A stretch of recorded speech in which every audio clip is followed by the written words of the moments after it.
안녕하세요. 예, 찬양이 아주 힘이 있고 좋은 것 같습니다. 누가복음 말씀을 보시겠습니다. 누가복음 9장. 누가복음 9장 22절에서 25절까지 말씀을 보시겠습니다.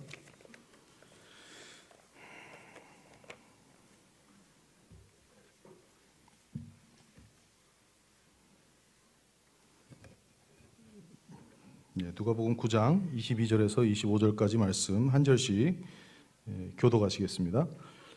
이르시되 인자가 많은 고난을 받고 장로들과 대제사장들과 서기관들에게 버림받아 죽임을 당하고 제3일에 살아나야 하리라 하시고,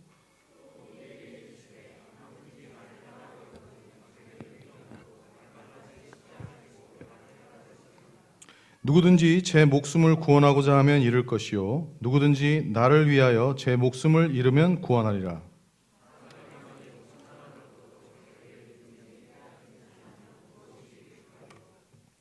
예.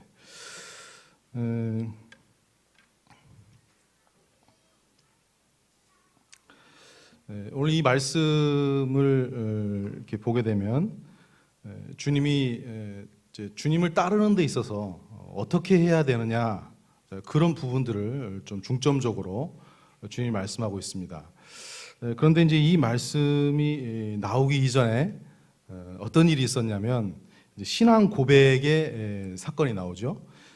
그래서 이제 18절에 보게 되면요, 예수님께서 이제 제자들에게 이렇게 물어보셨죠. 그 사람들이, 무리들이 나를 누구라고 하더냐, 이렇게 이제 물어보셨죠.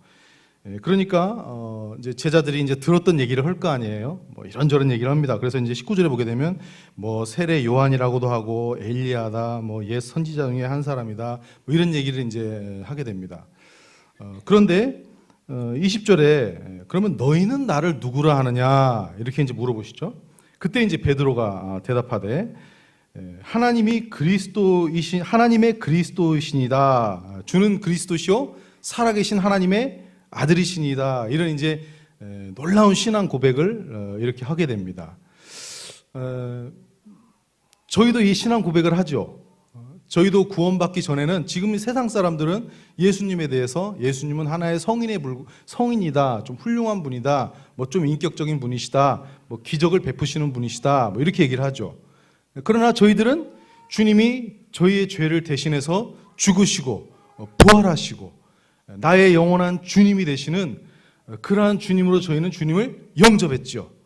그래서 저희들의 마음 가운데 그 주님을 고백할 때에 이 자리에 앉아 계신 우리 모든 형제자매들은 다 이구동성으로 똑같이 이 베드로의 고백을 할 겁니다.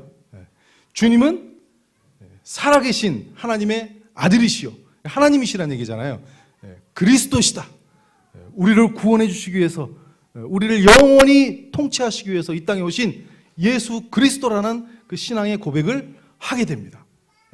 근데 이제 그 고백을 주님이 이렇게 들었잖아요. 근데 이 말을 아무에게도 이르지 말라, 이렇게 명하시고 주님이 이제 됐어. 너희 참 훌륭해. 참 좋아. 이렇게 말씀하신 게 아니고 그 뒤에 이제 뭐라고 말씀하시냐면요. 이제 제가 방금 읽었던 말씀 22절에 보게 되면 인자가 많은 고난을 받고 장로들과 대제사장들과 서기관들에게 버림받아 죽임을 당하고 제3일에 살아나야 하리라. 갑자기 분위기가 안 좋아졌어요. 주님은 살아계신 그리스도입니다 하고 막 고백을 했는데 갑자기 나 죽어야 돼. 나 죽고 살 거야. 난 많은 고난을 받을 거야. 이런 말씀을 하세요. 이 복음이잖아요. 근데 이렇게 하고 주님이 끝나는 게 아니고요. 23절에 또 뭐라고 말씀하시냐면 또 무리에게 이르시되 아무든지 나를 따라오려거든 자기를 부인하고 날마다 제 십자가를 지고 나를. 방금 전까지는 주님 얘기였어. 방금 전까지는 주님이 하신다는 얘기였어. 근데 이제는 우리 보고 얘기하시는 거예요. 자, 우리가 주님을 사랑합니다. 주님께 대한 그런 살아계신 하나님이십니다. 그런 고백을 했어요. 주님이 지금 여기서 너희가 나를 따라오려면 너희를 부인해야 돼. 너희의 십자가를 지고 나를 쫓아야 돼. 이 말씀은 지금 무슨 말이에요? 말로만? 말로만 할 거야? 아니잖아. 제가 좀 표현이 좀 그런데, 너희가 구원을 받으면 어떻게 되죠? 구원을 받으면 어떻게 되는 거죠? 진짜 이제 주님을 따라가고 싶은 마음이 생겨야죠. 그게 구원이잖아요. 그래서 주님이 뭐라고 말씀하시죠? 23절에 보면 나를 따라오는 데 있어서 주님이 뭐라고 말씀하면 아무든지, 구원받은 성도는 아무든지, 이건 무슨 얘기예요? 누구나 다, 모든 사람이 따라와야 되는 거예요. 근데 우리는 이 말을 별로 안 좋아해요. 자기를 부인한다는 말이 싫습니다. 그리고 자기 십자가, 그런 얘기 들으면 싫어. 그것도 주님을 따라가야 된대. 나는 나 따라가고 싶은데, 구원받을 때는 좋았는데 왜 이런 얘기를 하시지? 근데 성경은 이런 흐름으로 돼 있어요. 항상 이런 흐름으로 돼 있어요. 서신서를 보게 되더라도요, 주님은 처음에 복음을 말씀하십니다. 우리를 구원하시는 하나님의 놀라운 은혜와 사랑에 대해서 말씀하시고요. 그리고 이제 그 말씀에 따라서 복음에 합당한 삶을 살고 열매를 맺는 성화에 대해서 주님은 말씀. 이게 서신서의 구조예요. 성경은 다 이렇게 돼 있습니다. 근데 우리는 구원을 받는 것에는 관점이 좋아. 구원받는 건 좋아. 근데 그 뒤에 자기를 부인하고 주님을 따라가는 데 있어서는 별로 마음이 안 느껴요. 그게 뭐죠? 그걸 가르쳐서 비인격이라고 그래요. 비인격. 어떻게 주님의 사랑을 받았는데, 어떻게 내 마음 가운데서 그분을 향해서 살고자 하는 마음이 안 나옵니까? 그렇게 살고자 하는 그런 삶이 내 마음 가운데서 움직이지 않습니까? 그걸 따로 생각할 수 있는 거, 그건 비인격이라고 하는 거예요. 그런 게. 그래서 복음은 인격적인 것이고, 또 우리도 그분을 향해서 인격적인 믿음이 나와야 돼요. 그걸 건전한 신앙, 건전한 믿음이라고 말해요. 성경은 그렇게 써 있어요. 우리가 자기를 부인하지 아니하고 구원 받은 것에만 머무르고 언제까지나 그것만 얘기하고 그것만 생각하고 살아간다면, 물론 그게 중요하죠. 그걸 잊어서는 안 되죠. 그래서 어린아이 신앙이라고 말할 수 있어요. 제가 저희 아들 지성이하고 남자들끼리의 시간을 좀 가졌습니다. 그래서 이제 식당에 데리고 가서 갈비탕을 사줬어요. 저기 잘하는 갈비탕집 있어요. 갈비탕을 탁 사줬는데 아주 잘 먹더라고요. 그냥 며칠 굶은 애 같아. 겁나게 잘 먹어요, 갈비탕을.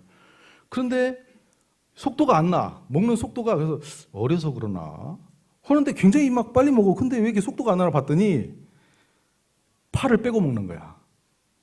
그 갈비탕에 파 들어가잖아요. 파를 빼고 그냥 그 고기하고 국물하고 밥만 먹어요. 그 파를 골라내고 먹으려면 시간이 많이 걸리는 거예요. 근데 더 놀라운 것은 입에 어쩌다가 파가 들어갔는데 파가 그대로 나와. 그렇게 갈비탕을 먹으니까 시간이 오래 걸리죠. 그게 뭐겠어요? 애들은 다른 거, 막 다른 사탕 달잖아요. 달고 자기 입맛에 맞고, 우리 애들 보면 조금만 냄새가 이상해도 안 먹어. 그게 애들이거든요. 우리가 주님을 섬기는데 파를 싫어해.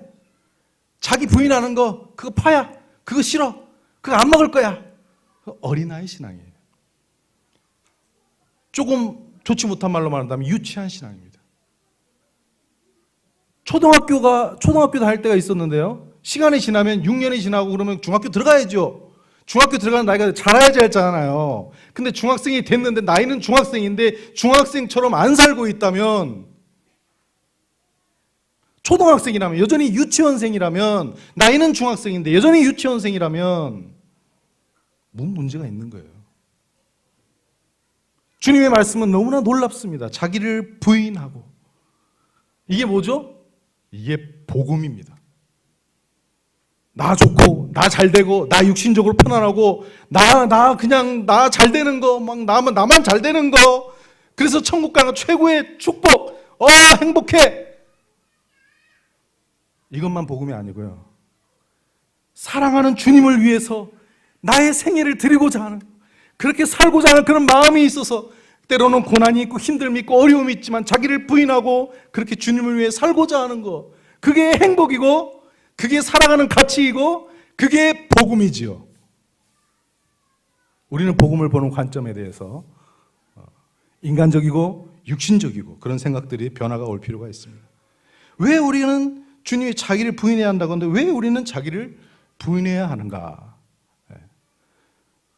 우리는 복음을 이해할 때 좀 잘못 이해하는 게 있어요. 그게 뭔 얘기냐면 죄책감에서만 해방되는 게 복음인 줄 알아요. 과거, 현재, 미래 죄가 사해졌다. 그래서 나는 이제 죄 사함 받은 거예요. 그래서 나는 천국 가는 거예요. 죄책감 없어요. 이제 나는 누구도 나를 정죄할 수가 없어요. 나는 이제 해방됐어요. 나 좋아. 기독교는요, 죄책감 해결하는 종교가 아니에요. 기독교는 죄책감에서 노인받는 종교가 아니고 자기의 존재가 그 옛 사람이 죄와 짝하고 죄가 없이는 못 살았던 그런 어둠 가운데 있었던 그 옛 사람이 예수님과 함께 십자가에 못 박혀 영원히 죽는 것. 그래서 다른 사람이 되는 것. 어느 정도의 개선이나 어느 정도의 변화가 아니라 정말로 완전히 변하는 다른 사람이 되는 것. 존재 자체가 변하는 것. 그것을 기독교라고 합니다. 그래서요. 제가 이제 임실로 요즘에 이제 일을 다니는데 제가 이제 모친님 경로당에서 이제 저희 자매하고 이제 어떤 모친이 복음을 전했어요. 모친님 천국에 가려면 어떻게 해야 됩니까? 이렇게 물어봤더니 모친님이 선행을 하고 또 다른 사람이 몰라줘도 그래도 이렇게 꿋꿋이 착한 일을 하고 또 좋은 마음을 가지면 천국 갈 수 있어요. 그렇게 얘기를 하시더라고요. 그래서 제가 모친님한테 그랬어요. 모친님, 깜둥이 아시죠? 제가 그런 말 써서 죄송합니다. 이제 모친님한테 좀 알아요. 그 흑인 있잖아요, 흑인. 흑인이 세수를 막 했어. 그럼 백인 되지요? 아니, 안 되지. 근데 세수를 막 더 열심히 하고 빡빡 문질렀어. 그 백인 되지요? 안 돼. 그렇게 될 수가 없어. 그게 뭔 얘기예요? 저희는 저희 죄를 씻는 데 있어서 예수님의 보혈이 필요합니다. 그런데요, 죄만 씻으려고 하지 말고요, 그 죄를 지은 장본인이 누구냐는 거예요. 그게 나잖아요. 그 나는 씻어서 해결 안 돼요. 나는 죽어야 됩니다. 생각 정도의 변화가 아니고요. 기독교는 하나의 제스처나 어떤 수양을 하거나 종교적인 노력을 하거나 도덕적인 변화를 통해서 신앙생활을 하는 게 아니고요. 죽어야 됩니다. 죽지 않고서는, 여기서 자기 부인은 나는 안 죽었는데 모양 내는 거, 부인하고 이런 게 부인이 아니고 이미 죽은 나에 대해서 분명히 알으라는 거예요. 그걸 그렇게 분명히 알고 적극적으로 자기를 부인하라는 거예요. 멋지죠? 어떻게 내가 죄에 대해서 죽은 자가 될 수 있습니까? 잠깐 뭔가 혜택을 주는 정도가 아니라 존재를 죽게 하시는, 죄에 대해서 나의 존재를 죽게 하시는 하나님의 복음, 예수 그리스도의 십자가의 능력, 그분의 십자가는 나를 데리고 죽은 거죠. 그분이 십자가에 못 박힐 때는 나의 죄만 가지고 못 박힌 게 아니고 나를 데리고 죽으신 거죠. 우리가 그 하나님의 말씀을 보게 되면 그 계명의 가장 율법의 모든 것을 모아서 가장 중요한 걸 뭐라고 그러죠? 하나님을 향해서 하나님을 사랑하는데 어떻게 사랑하라고요? 마음을 다하고 목숨을 다하고 뭐 뜻을 다하고 힘을 다해서 주님을 사랑하라. 이것이 첫째 계명이니라 그렇게 말씀하시잖아요. 자, 형제자매들, 마음을 다하고 뜻을 다하고 힘을 다하면 어떻게 됩니까? 죽어요. 이 말은 무슨 얘기냐면요, 죽어야 된다는 얘기예요. 마음을 다하라고 힘을 다하니까 다 해야지, 막 다 해야지. 내 마음속에서는 막 안 되는데 막 다 해야지. 그게 아니고 죽으라는 얘기예요. 너는 안 돼. 너의 죄만 안 되는 게 아니고 넌 안 돼. 너 자체가 안 되는 거야. 넌 죽어야 돼. 자기를 부인해야 돼. 근데 이걸 모르면 아직도 내 안에 남아있는 죄성이 난 줄 알아요. 그런 나는 이미 죽었는데 그게 난 줄 알고 여전히 그걸 가지고 계속 살아가려고 그래요. 그러나 성경은 그렇게 말하고 있지 않습니다. 근데 이렇게 말을 또, 그래서 내가 죽고 이제 하나님으로 말미암아 새로운 피조물로 주님을 섬겨야 된다 이렇게 말을 하니까 또 어떤 분들이 참 기가 막혀, 사람 하여튼 지독스리 죄인이야. 뭔 얘기냐면은 그렇게 얘기를 하니까 뭐라고 얘기를 하냐면은 하나님의 영광을 막 찬양하고 하나님, 성경은 하나님의 역사와 영광으로 막 채워져 있어, 놀라워, 막 참 감사해 이렇게 해놓고는 자기는 그렇게 안 살아. 자기는 마음대로 살아. 그러면서 하나님의 영광을 막 찬양하는 걸 통해서 거기 묻어가려고 그래. 만약에 제 자녀 시은이가 있는데요, 저한테 아빠 너무 훌륭해, 아빠 너무 존경스러워, 그런데 막 지 마음대로 살아. 이게 인격입니까? 아니죠. 아빠가 정말로 훌륭하다고 말한다면 그 아빠를 본받아서 그렇게 살아야지요. 그렇게 순종해야지요.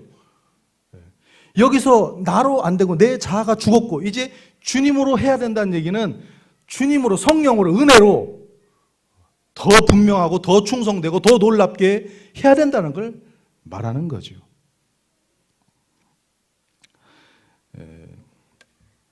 처음부터 막 기다가니까 흥분돼가지고 정신이 없는데, 옛 자아는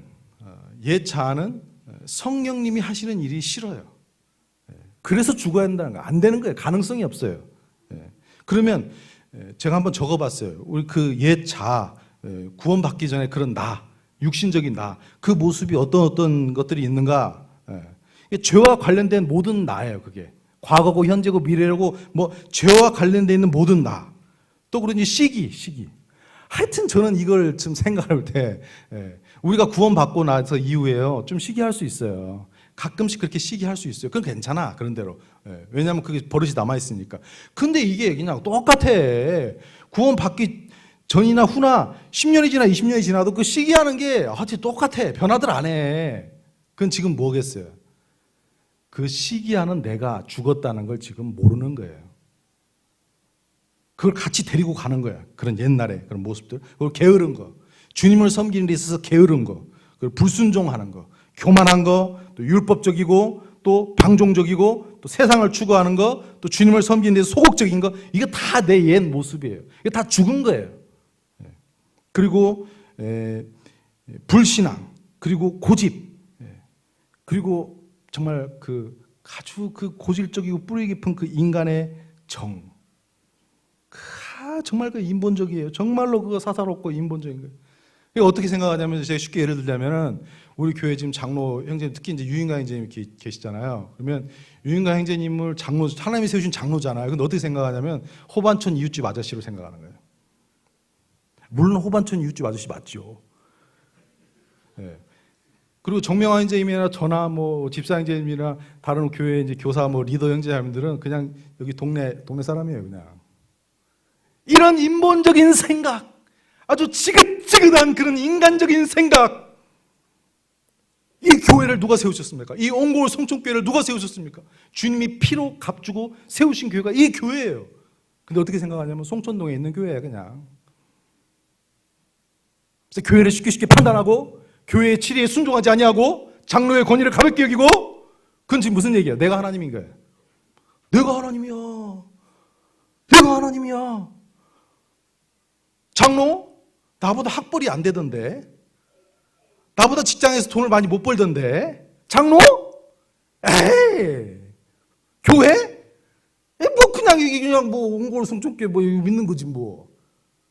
얼마나 불행합니까? 그런 생각을 가지고 주님 앞에 살아간다면 얼마나 불행합니까? 이게 다 뭐죠? 자아가 생각하는 거예요. 자아가. 우리는 헷갈리면 안 되고 속이면 안 됩니다. 그건 내가 아니에요.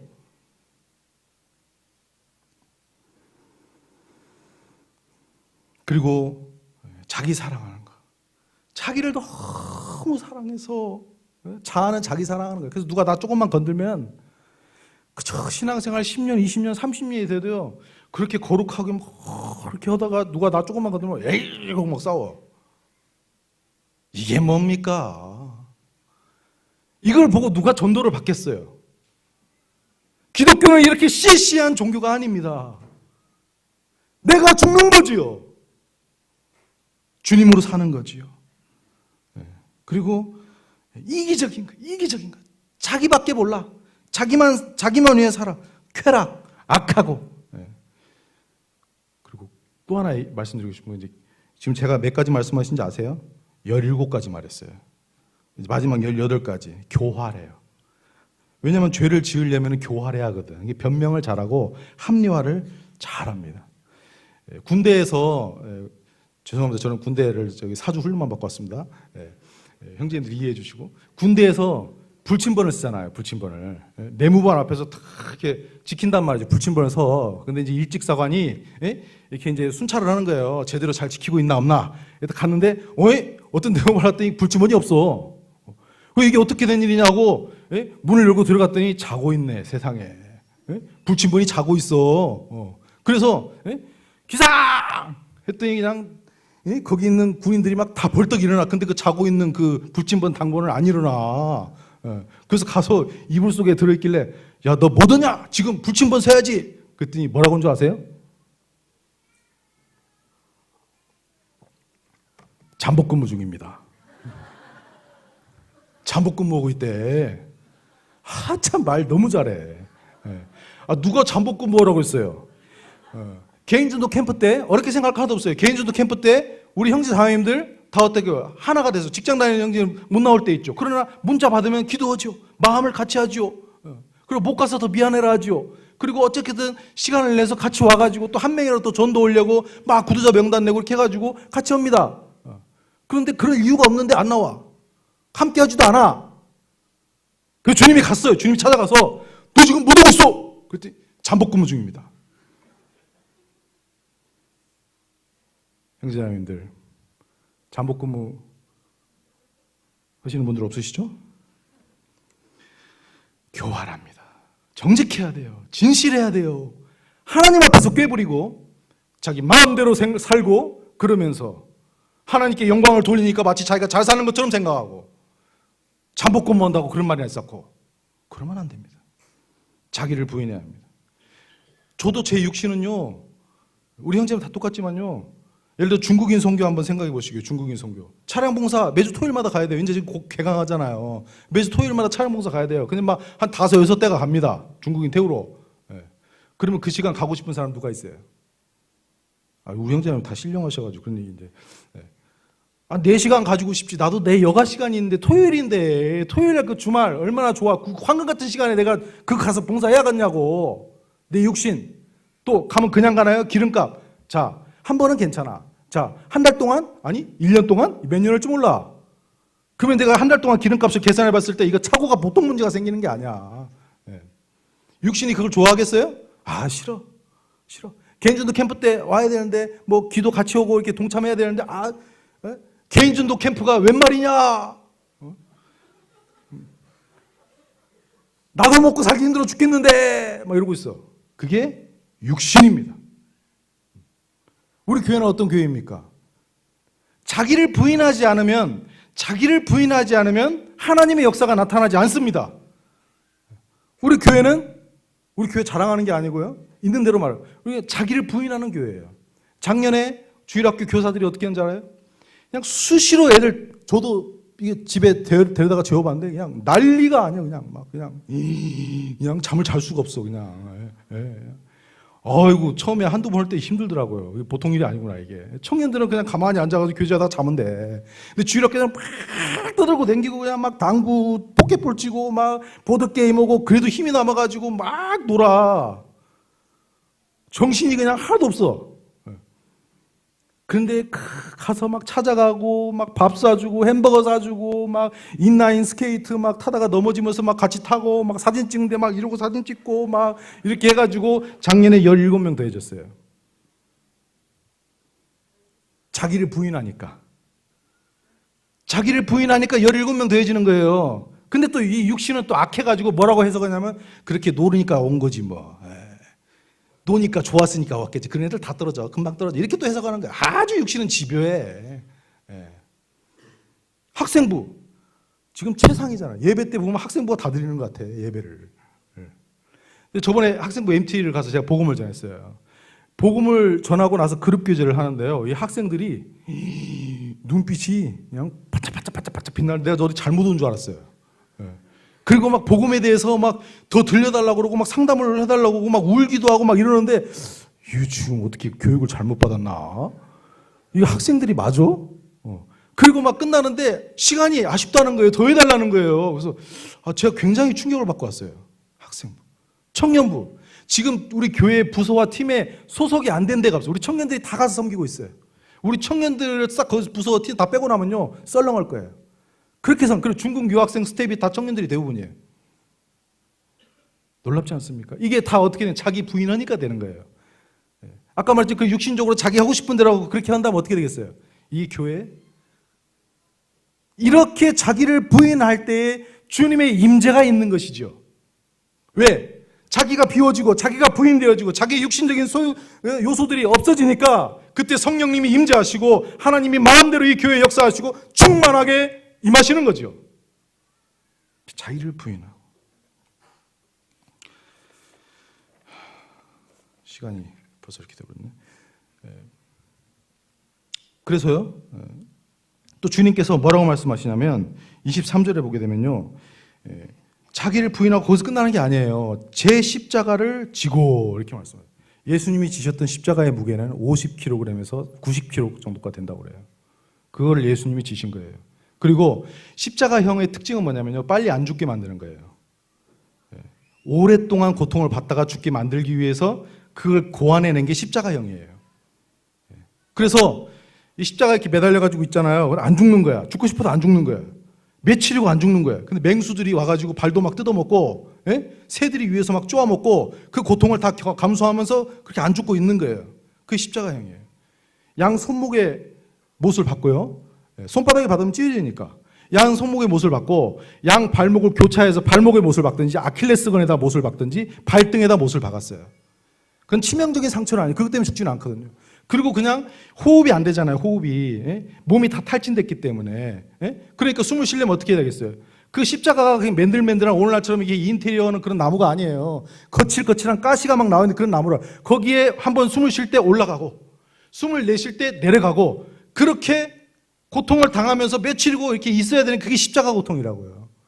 그리고 그것만인가요? 그 십자가를 지고 갈 때 군병 4명이 따라가요. 그리고 주변에 수많은 사람들이 침 뱉고 모욕하고 뺨 때리고 그 이루 말할 수 없는 수치, 자기 죄인의 그 죄패 그 이름을 여기다 목에다 걸고 그리고 십자가를 그 수치스러운 그 십자가. 그러니까 주님이 뭐라고 말씀하시는 거예요? 내가 졌던 그 십자가 나를 따라오려거든 너희도 지기를 바란다. 구원하는 데의 그 십자가가 아니죠. 우리는 어떤 십자가를 지고 있습니까? 복음을 전하는데 부끄러움을 당할 수 있습니다. 수치스러움을 당할 수 있습니다. 주님의 영광을 위해서 때로는 내 삶에 헌신이 필요할 수 있습니다. 그 십자가가 싫어서 어디 한쪽에 숨어가지고 형제자매들 막 달려가면 한쪽에 숨어가지고 그러는 게 아니라 주님을 정말로 사랑한다면, 주님의 구원의 은혜가 정말로 크다면, 주님이 나 같은 자를 위해서 그렇게 구원하셨다면, 그 주님을 진짜로 안다면 자기 십자가를 져야죠. 그게 보람이잖아요. 그게 행복이잖아요. 그게 기쁨이잖아요. 그리고 주님이 그렇게 말씀하시고 끝난 게 아니고 나를 따를 것이니라. 아이 주님 참 너무하시네. 부인하고 십자가 지라고 아이 또 따르라고? 아유 주님 왜 그러셔요? 어쨌거나 봅시다. 자, 나를 따르라고 하신 말씀이 어디 나와 있냐면요. 57절에 구체적으로 나와요. 57절부터 62절까지 구체적으로 나옵니다. 57절에 보게 되면요. 어떤 사람이 주님에게 그렇게 나와서 얘기를 한 거예요. 주님 어디를 가시든지 제가 주님을 따르겠습니다. 이렇게 말했어요. 근데 지금 여기서 지금 보면은 이 사람 어떤 사람이 나오는데요. 마태복음에 보게 되면 서기관이라고 나와요. 이 서기관은 뭐죠? 부자예요. 지위가 높은 사람이야. 근데 그 사람이 예수님을 따르겠다고 한 거예요. 그게 무슨 얘기예요? 대박. 예수님을 따르면 더 많은 돈을 벌 수 있고, 들어보니까 기적도 많이 베푸신다고 그러고 뭐 하니까 예수님 따르면 이제 대박이 대박. 혹은 이제 예수님 앞에 어디를 가든지 따르겠습니다 했더니 예수님이 참으로 확 끼얹어버려요. 뭐라고 말하죠? 58절에 예수께서 이르시되 여우도 굴이 있고 공중에 새도 집이 있을 때 인자는 머리둘 곳이 없도다. 이게 무슨 말이냐면 너 나 따르는데 뭐 기대했냐? 여우도 그 새도 집이 있어. 근데 나는 머리 둘 곳도 없어. 너 기대할 거 기대하지 마. 너 나 따르는데 세상에서 뭔가를 얻으려고 생각한다면 너 나 따르지 마. 그렇게 말하라고요. 예수님이 좋아서, 예수님 자체가 좋아서, 예수님이 너무 사랑하고, 예수님만 쫓아서, 주님 저 돈 다 잃어버려도 좋아요. 주님 저 건강 잃어버려도 좋아요. 그 찬송가 있잖아요. 복음성가. 주와 함께라면 가난해도 좋아. 참된 부요함이 내 안에 가득하니까 주와 함께라면 병들어도 좋아. 참된 강건함이 내 안에 가득하니까 주님 자체가 좋아서 주님이 이 세상에서 나에게 뭔가를 해주지 않는다 할지라도 주님만 따라갈 수 있다면 주님을 쫓아가고 싶어. 주님 그렇게 따라오라는 거예요. 주님은 거짓말 안 하세요. 주님은 뭐 이렇게 붙여가지고 부황방하게 부자니까 야 오늘 잘 만났다 야 예배당 지하는데 돈도 없는데 야 좀 따라와. 이게 아니에요. 나 자신을 믿고 나 자체를 믿고 따라와 줄 수 있겠냐? 주님 그렇게 말씀하시는 거죠. 그리고 59절에 보게 되면요. 또 다른 사람이 나를 따르라 하시니 그가 이르되 나로 먼저. 이게 중요해요. 실컷 따른다고 할 때는 언제고? 뭐라고요? 첫 번째 뭐가 되는 나. 모두로 따른다고 그래. 내가 먼저 나오고 나로. 그리고 먼저? 뭐 먼저요? 주님 따른다고 주님이 먼저지. 나로 먼저. 그렇게 해놓고 뭐라고 하죠? 내 아버지를 장사하게 허락하옵소서. 이거 가지고 이제 많은 논란이 많아요. 아버지 장사도 못하게 하고 따르게 하냐? 뭐 이런 얘기인데요. 여기서 지금 본질적으로 말하는 것은요. 장사를 왜 합니까? 장사가 끝나면 뭐죠? 유산을 나눠줘. 유산 상속 때문에 얼마나 문제가 많아요. 유산 기다리는 거예요, 유산. 그 속을 주님 모를 것 같아요? 그러니까, 야, 유산 그거 생각하지 말고 나 따르라는 거예요. 그래서, 우선순위. 주님이 나에게 먼저가 되시는 거죠. 경호원들 있잖아요. 대통령을 지키는 경호원들이 매일매일 하는 게 뭐냐면요.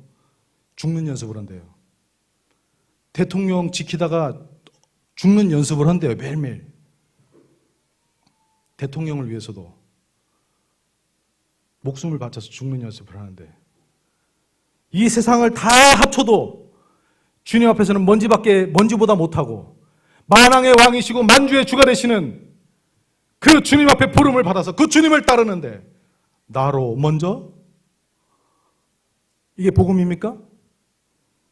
죄사함만 받으면 다예요? 아니잖아요. 60절. 죽은 자들로 자기의 죽은 자들을 장사하게 하고, 이거 뭐예요? 세상의 일은 세상 사람한테 맡기라는 거예요. 교회 와가지고 세상에서 나 이런 일 저런 일, 나 이거 잘해. 막 세상에서 이거.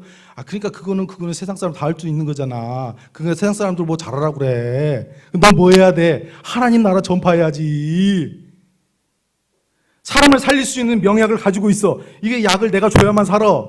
근데 그 약은 안 주고 어문지 도고 있어 가서.